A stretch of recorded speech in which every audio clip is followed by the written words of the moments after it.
नमस्कार दोस्तों। आज की इस वीडियो में मैं आपको रेलवे में जितने भी एग्ज़ाम होते हैं, जैसे आरआरबी ग्रुप डी हो, एलपी हो, टेक्नीशियल हो, एनटीपीसी हो, तो ये जितने भी एग्ज़ाम हैं उसमें मैथ का बहुत बड़ा रोल होता है। तो मैं आज की इस वीडियो में मैं आपको बताऊंगा कि मैथ को कैसे तैयार करो आप। तो मैथ को तैयार करने से पहले आपको सिलेबस पता होना चाहिए कि कौन कौन से टॉपिक है। तो पहले अपन सिलेबस देख लेते हैं, टॉपिक पे डिस्कस कर लेते हैं, फिर मैं आपको बताऊंगा कि किस तरीके से आपको टॉपिक बाई टॉपिक कैसे तैयार करना है। ठीक है, तो सिलेबस में देखो क्या है, इसमें प्रतिशत है, अनुपात और समानुपात है, लाभ हानि है, इसी में बट्टा आ जाएगा, औसत है, समय और काम है, पाइप टंकी है, समय और दूरी है, ट्रेन प्रॉब्लम है, नाव धारा है, CASI साधारण ब्याज, चक्रवृद्धि ब्याज, LCM SCF और संख्या पद्धति। ठीक है, 13वां टॉपिक है माध्य माध्यिका और बहुलक, सरलीकरण, साझेदारी, मिश्रण और आयु। ये 17 टॉपिक है अर्थमेटिक मैथ के, है ना। और इसमें एडवांस भी आती है, जैसे रेलवे ग्रुप डी हो, एलपी हो, टेक्नीशियल हो, इनमें एडवांस का इतना रोल नहीं रहता है। पहले आपको अर्थमेटिक तैयार करनी है, बट जैसे आप एनटीपीसी का एग्जाम देते हो, अंडर ग्रेजुएट हो या ग्रेजुएट, उसमें एडवांस मैथ्स के क्वेश्चन भी अच्छे खासे आते हैं। सबसे पहले आपको है ना अर्थमेटिक मैथ को तैयार करना है। जो 17 टॉपिक मैंने ऊपर बताए हैं ना, उनको सबसे पहले अपन तैयार करेंगे, और कैसे कैसे करेंगे स्टेप बाय स्टेप मैं आपको बताऊंगा। एडवांस मैथ में कौन कौन से टॉपिक है, क्षेत्रपति में कौन कौन से टॉपिक आते हैं, क्षेत्रफल और आयतन, फिर आएगा बीजगणित, एलजेब्रा, त्रिकोणमिति, इसमें ऊंचाई और दूरी भी आ जाएगी, ज्यामिति, फिर आपकी निर्देशांक ज्यामिति और द्विघात समीकरण। ये 6 टॉपिक है एडवांस मैथ में। अब आपको कैसे तैयार करना है स्टेप बाय स्टेप मैं आपको बताता हूँ। सबसे पहले और इम्पोर्टेंट बात, जिस टीचर से आप पढ़ रहे हो ना, उस पर आपको पूरा विश्वास करना पड़ेगा कि भाई ये जो बता रहा है वो हमको 100% सही बता रहा है। ऐसा नहीं है कि सर वो तो 100 क्वेश्चन करा रहे हैं एक टॉपिक के, आप 50 ही करा रहे हो, या वो 200 करा रहा है आप 100 ही करा रहे हो। वो नहीं करना है आपको टीचर पे ट्रस्ट करना है, उसी की बातों को आपको फॉलो करना है।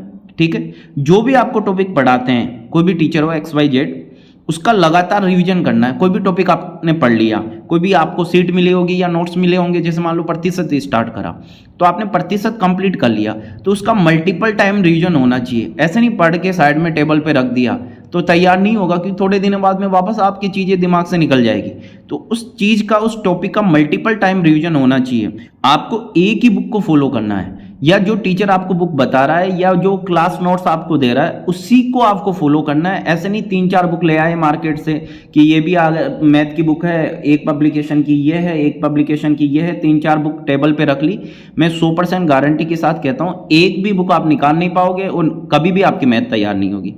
जो टीचर आपको पढ़ा रहा है या कोई बुक आपको बता रहा है उसी को फॉलो करना है, उसी का मल्टीपल टाइम लगातार रिवाइज करो, कोई दिक्कत नहीं है। और जिस एग्जाम की आप तैयारी कर रहे हो उसके प्रीवियस ईयर क्वेश्चन मार्केट में अवेलेबल होते हैं, ले आओ। जैसे आपने प्रतिशत पढ़ लिया तो प्रतिशत कंप्लीट, जो टीचर आपने बुक पढ़ा रहा है उससे आपने प्रतिशत कंप्लीट पढ़ लिया, या बुकलेट से पढ़ा रहा है उससे कंप्लीट कर लिया। अब मार्केट से जो आप प्रीवियस ईयर के क्वेश्चन आप लेके आए हो, अगर वो प्रतिशत आपने पढ़ा और वहां के प्रतिशत के क्वेश्चन आपसे सोल्व हो रहे हैं पढ़ने के बाद में, तो आप 100% सही दिशा में जा रहे हो, उसमें कोई दो राय नहीं। आपका टीचर बहुत बढ़िया है, आपको सही पढ़ा रहा है, सही डिलीवर कर रहा है। ठीक है, ये चीज़ ध्यान में रखना। जैसे आप मैथ पढ़ना स्टार्ट करते हो, भले आपका टीचर आपको बताए या ना बताए, सबसे पहले आपको स्क्वायर याद होने चाहिए 1 से लेकर 30 तक। जैसे 2 का स्क्वायर कितना होता है 4, 9 का कितना होता है 81, 13 का कितना होता है 169। ऐसे 1 से लेकर 30 तक आपको याद होने चाहिए। 20 तक तो लगभग सबको होते हैं, 10-12 है जो आप याद कर लेना। और क्यूब 1 से लेके 20 तक याद होना चाहिए, 20, 21, 22, मैं तो कहता हूँ 25 तक कर लो इसको। 1 से 25 तक आपको क्यूब याद होने चाहिए। और टेबल जिसे आप पहाड़े बोलते हो, 20 तक पहाड़े आपको याद होने चाहिए। इनका क्या फायदा है, आपकी कैलकुलेशन आपको खुद को नहीं पता चलेगा, इतनी फास्ट हो जाएगी, इतने कम टाइम में आप क्वेश्चन सोल्व करोगे, खुद को खुद पे विश्वास नहीं होगा। अगर ये चीजें आपके पास है, ये चीजें आपने कर रखी है तो। अब आगे बढ़ते हैं। अब मैं आपको बताता हूं मैथ को कहां से स्टार्ट करना चाहिए, आपको कौन कौन से टॉपिक इंपॉर्टेंट है। ठीक है, सबसे इंपॉर्टेंट चीज जो आपके सिलेबस में टॉपिक है उसको एक को भी नजरअंदाज आपको नहीं करना है। जितने टॉपिक है वो सब में अपने आप में इंपॉर्टेंट है, सभी के सभी इंपॉर्टेंट है। बट आपको स्टार्ट कहां से करना है, तो सबसे पहले आपको पकड़ना है प्रतिशत से स्टार्ट करना है। फिर अनुपात समानुपात को आपको कवर करना है। प्रतिशत आपने स्टार्ट कर लिया तो इसको कंप्लीट करना है। इसको कंप्लीट करने के बाद ही अनुपात और समानुपात पे जाना है। ऐसा नहीं इसको आधा करा इस पे भग गए, कभी भी चीजें तैयार नहीं होगी, कभी भी आप मैथ सीख नहीं पाओगे। ये रीढ़ की हड्डी है मैथ की, दोनों टॉपिक ध्यान रखना, प्रतिशत और अनुपात समानुपात। भले ही इनके क्वेश्चन एक एक दो दो आपको एग्जाम में दिखे, बट हर टॉपिक, जितने भी मैथ के टॉपिक आप पढ़ते हो ना, इन दोनों टॉपिक का कहीं ना कहीं उनमें रोल होता है। तो रीढ़ की हड्डी है ये मैथ की। सबसे पहले आपको प्रतिशत को पढ़ना है, फिर अनुपात समानुपात को पढ़ना है, और एक एक टॉपिक को आपको कंप्लीट करना है। जैसे प्रतिशत कर लिया, फिर अनुपात समानुपात कर लिया, फिर आगे बढ़ जाओ आप कि औसत करूंगा मैं अब, फिर लाभ हानि पढ़ूंगा। लाभ हानि में क्या है, इसी में डिस्काउंट आ जाएगा, बट्टा आ जाएगा। ये ऐसा टॉपिक है, इतना इंपॉर्टेंट टॉपिक है कि आपकी अप्रोच बताता है ये, बिल्कुल दिमाग के तार खोल देगा। सोचने की क्षमता आपको ये टॉपिक बताएगा कि कितनी आपकी, और नहीं है तो ये बढ़ाएगा आपकी। ठीक है, CI/SI साधारण ब्याज और चक्रवृद्धि ब्याज फिर आपको पकड़ना है, ये आपकी कैलकुलेशन सुधारेगा। बहुत बढ़िया बढ़िया क्वेश्चन होते हैं CI और SI के। तो धीरे धीरे आप चीज़ें पकड़ के आप करोगे ना, ये इंपॉर्टेंट टॉपिक है, इन यहाँ से आपको स्टार्ट करना है। ये तो चीज़ें होनी ही चाहिए आपकी।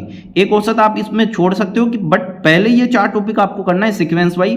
पहले आपको प्रतिशत पढ़ना है, फिर अनुपात समानुपात पढ़ना है, फिर लाभ हानि पढ़ना है, फिर CI/SI पढ़ना है, औसत भले ही आप 5वें नंबर पर ले लो। इस सीक्वेंस में आपको पढ़ना है। ठीक है, फिर ये पहला ग्रुप हो गया, ग्रुप बना दिया मैंने, देखो इधर लिख दिया मैंने ग्रुप नंबर 1। ये एक ग्रुप है, ग्रुप में बांट दो सिलेबस को कि ये मेरा पहला ग्रुप है। अब दिमाग में इतना आप सेट कर लो कि मेरे सिलेबस में 5 ही टॉपिक है। कौन कौन से हैं? प्रतिशत, अनुपात समानुपात, औसत, लाभ हानि और CI/SI। ये पहला ग्रुप बना दिया, सबसे इंपॉर्टेंट टॉपिक है। अभी आप ये दिमाग में रखो कि मेरे सिलेबस में ये 5 टॉपिक है, इस ग्रुप को कंप्लीट करना है। ठीक है, ये ग्रुप जैसे ही कंप्लीट हो, इस पे आ जाओ आप दूसरे ग्रुप में। देखो दूसरे ग्रुप में मैंने कौन कौन से टॉपिक रखे हैं? समय और काम, पाइप टंकी, समय दूरी, ट्रेन प्रॉब्लम और नाव धारा। सब टॉपिक में बार बार कह रहा हूं, अपने आप में इंपॉर्टेंट है, बट मैथ की जड़ ये पहला ग्रुप है, रीढ़ की हड्डी है ये, जिसमें से पहले 2 टॉपिक प्रतिशत और अनुपात समानुपात। पहले ग्रुप को कंप्लीट करने के बाद में दूसरे ग्रुप पे चलना है। इसमें भी वो सेम चीज़ आपको फॉलो करनी है, समय और काम को पकड़ना है। ये कंप्लीट होने के बाद ही इस पे बढ़ना है आपको।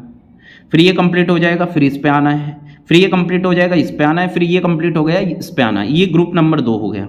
ठीक है, अब आपके सिलेबस में 2 ग्रुप आ गए, ग्रुप नंबर 1 और ग्रुप नंबर 2। अब आपका थोड़ा सा दिमाग खुला है कि मेरे सिलेबस में 2 ग्रुप है, ग्रुप नंबर 1 और ग्रुप नंबर 2। आपने ग्रुप नंबर 1 कंप्लीट कर लिया, अब दूसरे पे बढ़ रहे हो तो ग्रुप नंबर 1 को भूलना नहीं है, इसको रिवाइज करना है। रिवाइज कैसे करोगे? क्लास के अलावा कम से कम आपको 3 घंटे मैथ पढ़नी है डेली, 3 घंटे। तो मान लो आप क्लास देखते हो 1 घंटे 1.5 घंटे की, कोई भी डेली टॉपिक, नया टॉपिक स्टार्ट करते हो ना, 15 से 20 क्वेश्चन से ज़्यादा नहीं करोगे आप, या कहीं से भी पढ़ोगे 15-20 क्वेश्चन से ज़्यादा वो आपको नहीं पढ़ाएंगे, क्योंकि इतना ही होता है 1-1.5 घंटे की क्लास में 15 से 20 क्वेश्चन मैक्सिमम बता रहा हूँ ये, इससे ज़्यादा तो नहीं होंगे। फिर बचा कुछ टाइम, इसको टाइम देना है। इसको टाइम कैसे देना है कि साहब 5 टॉपिक हो गए, 5 टॉपिक में कैसे लूँगा? हर के 10-10 क्वेश्चन उठा लो, इसके 10 क्वेश्चन, इसके 10 क्वेश्चन, इसके 10 क्वेश्चन, इसके 10 क्वेश्चन, इसके 10 क्वेश्चन, जो भी आपकी बुकलेट है, जो भी आपके नोट्स है, उसके 10-10 क्वेश्चन उठा लो आप। फिर अगले दिन पाइप टंकी पे गए या 2-3 दिन लग गए समय काम में, तो फिर अगले 10 क्वेश्चन, फिर अगले 10 क्वेश्चन, फिर अगले 10 क्वेश्चन, फिर अगले 10 क्वेश्चन। आपको खुद को पता नहीं चलेगा, आपका रिवीजन इतना बेहतरीन तरीके से चलेगा और आगे भी आप बढ़ते रहोगे।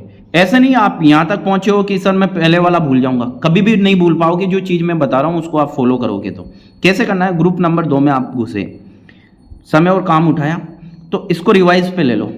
इसके 10 क्वेश्चन करने हैं, प्रतिशत के, लाभ हानि के 10 क्वेश्चन करने हैं, अनुपात समानुपात के 10 क्वेश्चन करने हैं, औसत के 10 क्वेश्चन करने हैं, CI/SI के 10 क्वेश्चन करने हैं। ये एक दिन का काम है, ऐसे नहीं 10 क्वेश्चन एक दिन में 10 क्वेश्चन ही कर रहे हो ना, एक दिन का काम है तो 50 क्वेश्चन हो गए, साथ में ये टॉपिक भी तो चल रहे हैं।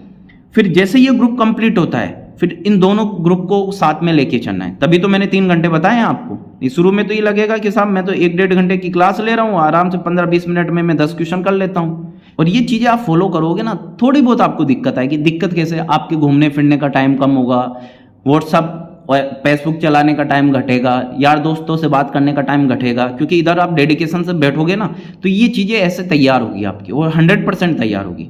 अब ग्रुप नंबर 3 पे चलो। अब देखो ग्रुप नंबर 3 क्या है? 3 में कौन कौन से टॉपिक है?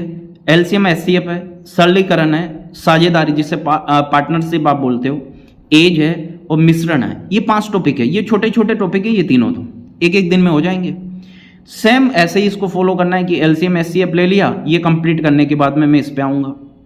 फिर ये कंप्लीट होने के बाद में मैं इस पे आऊँगा, ये कंप्लीट होने के बाद में इस पे आऊँगा, ये कंप्लीट होने के बाद में मैं इस पे आऊँगा। ये ग्रुप नंबर 3 आपका कंप्लीट हो गया। या जब ये स्टार्ट करोगे तो पीछे वो 10-10 क्वेश्चन की साइकिल आपको रिवाइज पे लेके चलनी है, ध्यान रखना। ऐसे नहीं ग्रुप नंबर 1 और 2 को बंद करके आप बैठ गए, तभी मैंने उसको 10-10 क्वेश्चन दिए हर टॉपिक के, वो आगे आपको बढ़ाते रहना है। ग्रुप नंबर 3 कंप्लीट हो गया। फिर आ जाओ ग्रुप नंबर 4 में। ग्रुप नंबर 4 में क्या है? संख्या पद्धति, माध्य माध्यिका बहुलक, क्षेत्रमिति और द्विघात समीकरण। टोटल सिलेबस मैंने 5 ग्रुप में डिवाइड करा है। अब आपके दिमाग में यह आया, धीरे धीरे दिमाग बढ़ा, आपका बड़ा हो गया कि अब 4 ग्रुप मेरे सिलेबस में है, 3 जिसको मैंने कंप्लीट कर लिया। शुरू में क्या था कि एक ही ग्रुप मेरे सिलेबस में है, ठीक है। तो देखो कितना अच्छा लगा कि 5 टॉपिक ये इनको कंप्लीट करते हैं। जैसे ही 5 टॉपिक कंप्लीट हुए, 2 ग्रुप ऐड हो गए, टोटल 2 ग्रुप हो गए ना, एक ग्रुप और ऐड हुआ तो टोटल 2 ग्रुप हो गए। अब दिमाग आपका ये कहने लगा कि मेरे सिलेबस में 2 ग्रुप है और 10 टॉपिक है, ठीक है। दोनों ग्रुप तैयार हुए आपके, कंप्लीट हुए, साथ में रिवीजन भी चल रहा है। देखो मल्टीपल टाइम रिवीजन चलता रहेगा डे बाय डे। जैसे 10-10 क्वेश्चन आप कर रहे हो, मान लो किसी टॉपिक के 50 क्वेश्चन या 60 क्वेश्चन है, तो 6 दिन में रिवीजन हो रहा है कंप्लीट उसका, 6 दिन में टॉपिक हो गया।